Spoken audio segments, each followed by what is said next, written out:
Guys, तो आज के वीडियो में हम लोग अपना जो लास्ट वीडियो था उसकी कंटिन्यूएशन करेंगे। तो बेसिकली लास्ट वीडियो में मैंने आप लोग को डिजिट का कॉन्सेप्ट बताया था। डिजिट कैसे एक्सट्रैक्ट करते हैं, किस ऑर्डर में एक्सट्रैक्ट होता है। तो मैंने बताया था कि डिजिट्स आपकी रिवर्स ऑर्डर में एक्सट्रैक्ट होती है, ये सब चीज़ें। और हमने एक बेसिक सा क्वेश्चन भी किया था काउंट नंबर का। तो जो अगला कॉन्सेप्ट होता है हमारा, वो बेसिकली बनता है रिवर्स करना नंबर को। देखिए, ये ऑर्डर में मैं इसलिए जा रहा हूँ क्योंकि ये ऑर्डर में जाने से धीरे धीरे आपकी अंडरस्टैंडिंग काफ़ी ईजिली बिल्ड होगी। तो जब आपको बोला जाता है कि आपको एक नंबर को रिवर्स करना है, ठीक है, तो सबसे पहली चीज़ हमने क्या पढ़ा था, जब भी आप एक्सट्रैक्शन का प्रोसेस करते हैं, राइट, तो जो आपकी एक्सट्रैक्टेड डिजिट्स होती है वो हमेशा रिवर्स्ड ऑर्डर में होती है, राइट। आपकी एक्सट्रैक्शन हमेशा रिवर्स्ड ऑर्डर में होती है, जो कि हमने यहाँ पे देखा था कि पहले आपका अगर 6670 तो पहले 9 आएगा, सॉरी 6679 है तो पहले 9 आएगा, फिर 7 आएगा, फिर 6 आएगा, उसके बाद 6 आएगा, राइट। तो अब किसी नंबर को रिवर्स करने के लिए हमें बस क्या करना होगा बताइए। नंबर तो आपका एक्सट्रैक्ट हो जा रहा है रिवर्स ऑर्डर में, लेकिन इसे प्रिंट भी तो कराना है, राइट। तो हम पहले करेंगे एक काउंटर सेट, धीरे धीरे समझेंगे। पहली लॉजिक तो ये होगी कि हमें तो तब तक लूप चलाना है जब तक हमारी जो गिवन नंबर है वो ज़ीरो नहीं हो जाए या ज़ीरो से ऊपर तक रहे। और लास्ट डिजिट जो होती है हमारी, जो भी आपकी लास्ट डिजिट होती है, उसको निकालने का तरीका आप लोग को पता है, n मॉड्यूलो 10 करना होता है, जो कि लास्ट वीडियोस में मैंने अच्छे से एक्सप्लेन कर दिया था। अब मैं क्या कर सकता हूँ, देखिए, मान लीजिए फॉर एग्जांपल मेरे पास जो नंबर है वो यही है 6679, ओके। तो मैं क्या करूँगा, मैंने इसको मान लीजिए नंबर को 10 से डिवाइड कर दिया, ओके। इसी नंबर को अगर मैंने 10 से डिवाइड मार दिया तो मुझे मिल जाएगा, ये कुछ ऐसा मिल जाएगा, ओके। अब जैसा कि आप देख सकते हैं रिवर्स ऑर्डर में 7 9 7 6 6 ये आता है। तो क्या मैं ये कर सकता हूँ कि जो भी मेरी लास्ट डिजिट है उसके साथ में एक नंबर ऐड कर दूँ, ओके।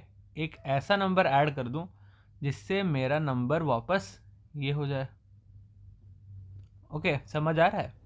अगर मुझे ऐड करना है तो मैं कैसे ऐड करूँगा, मान लीजिए मुझे 76 में 6 यहाँ पे वापस लिखना है, तो मैं कैसे लिख सकता हूँ, मैं ये लिख सकता हूँ ना, 76 इंटू 10 प्लस 6, तो ये मुझे 766 देगा। देखिए, मैथ्स बहुत इंपॉर्टेंट है, बेसिक मैथ्स तो ज़रूरत पड़ती है, तो ये लॉजिक रहेगा। तो अगर मैं बोला रिवर्स नंबर जो आपका प्रिंट कराना है, उसको कुछ नहीं करना है, बस आपको जो आपकी रिवर्स नंबर है ना, सेम इसको 10 से मल्टीप्लाई कर देना जो नंबर है, और उसमें लास्ट डिजिट को आपको ऐड कर देना है, बस। और आपको जब लूप अपनी सक्सेसफुली एग्जीक्यूट हो जाएगी तो आपको ये रिवर्स नंबर प्रिंट कर देना है, ओके। आपको रिवर्स नंबर प्रिंट कर देना है। तो बस ये कॉन्सेप्ट है रिवर्स नंबर करने का, ओके। और अब अगर आपको पैलिंड्रोम चेक करना है, अगला क्वेश्चन जो आपका होता है कि पैलिंड्रोम कैसे चेक करें।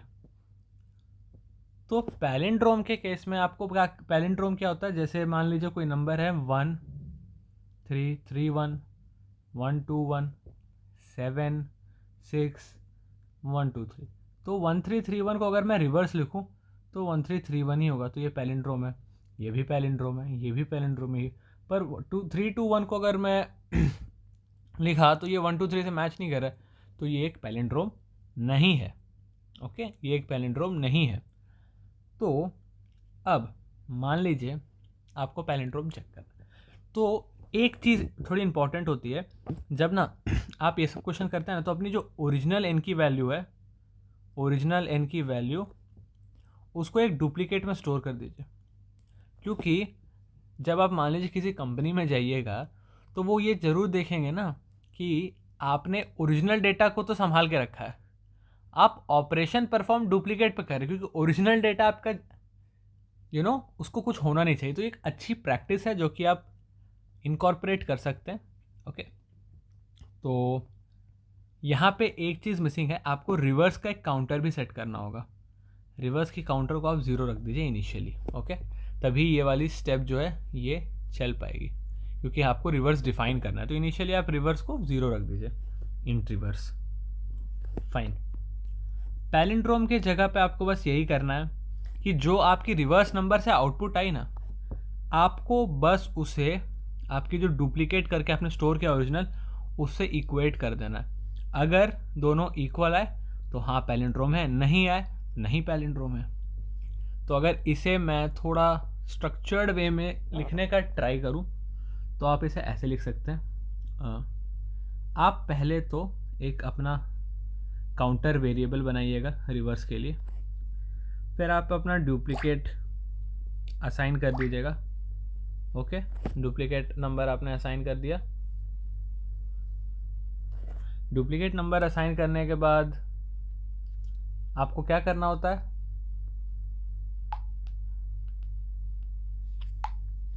आपको एक वाइल लूप चलाना होता है। कब तक? जब तक आपकी n बड़ी है 0 से। अब आप करिएगा इंट लास्ट डिजिट, जो कि एज यूजुअल आपका होता है n मॉड्यूलो 10। लास्ट डिजिट का कॉन्सेप्ट है, आपको मॉड्यूलो निकालना होता है। अब रिवर्स नंबर का मैंने क्या बताया था कि जो आपका रिवर्स नंबर होता है वो कुछ नहीं होता है, बस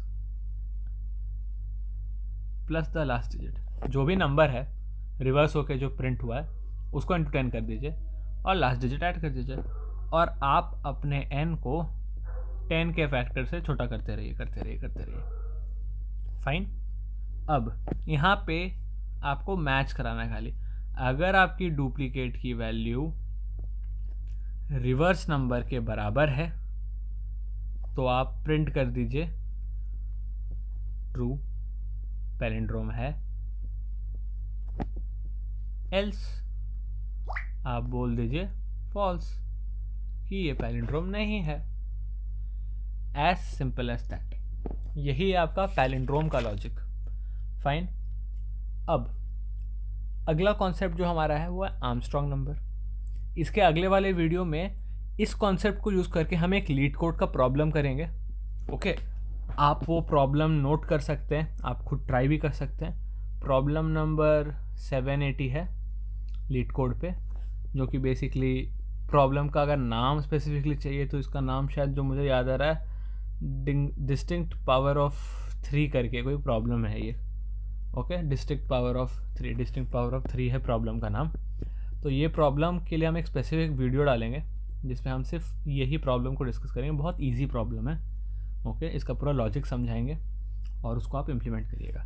तो अगला जो आपका बेसिक मैथ्स में कॉन्सेप्ट होता है वो होता है आर्मस्ट्रॉन्ग नंबर का।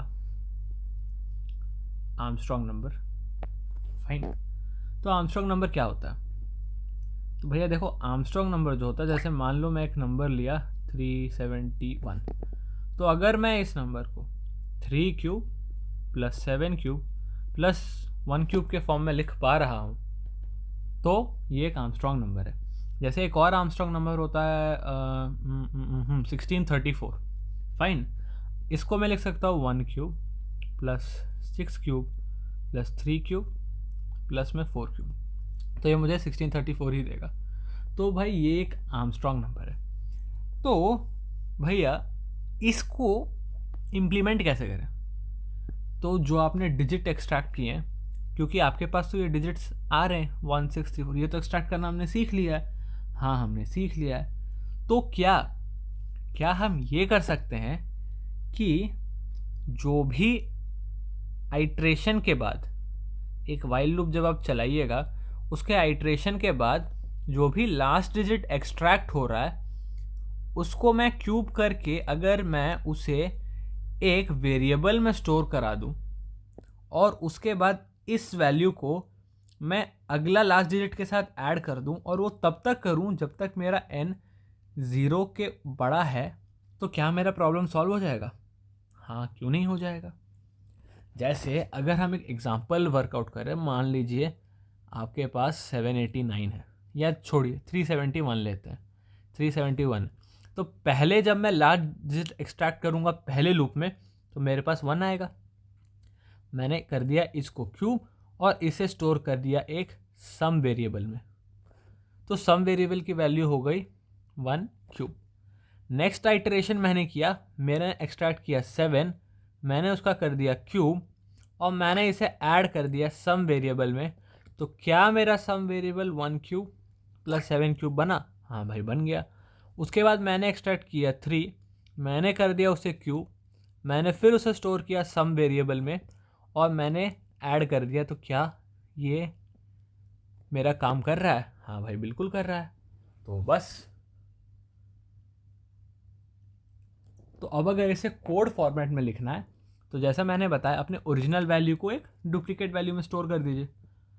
तो आप लिखिएगा, हाँ, एक डुप्लीकेट वेरिएबल है जिसमें मैंने ओरिजिनल n स्टोर कर दिया है। एक काउंटर बनाइए सम का, उसको 0 पहले इनिशियलाइज कर दीजिए, और एज़ यूजुअल आपका वाइल लूप चलना होता है जब तक n ग्रेटर देन 0 है। लास्ट डिजिट की फॉर्मूला आपको पता है, n मॉड्यूलो 10 होती है। क्या अब सम को मैं सम में जोड़ दूं, और किससे? क्यूब से, जो कि last digit into last digit into last digit. Okay, और फिर मुझे क्या करना होता है एक्सट्रैक्ट करने के लिए? n is equal to n/10, 10 के फैक्टर से छोटा करना।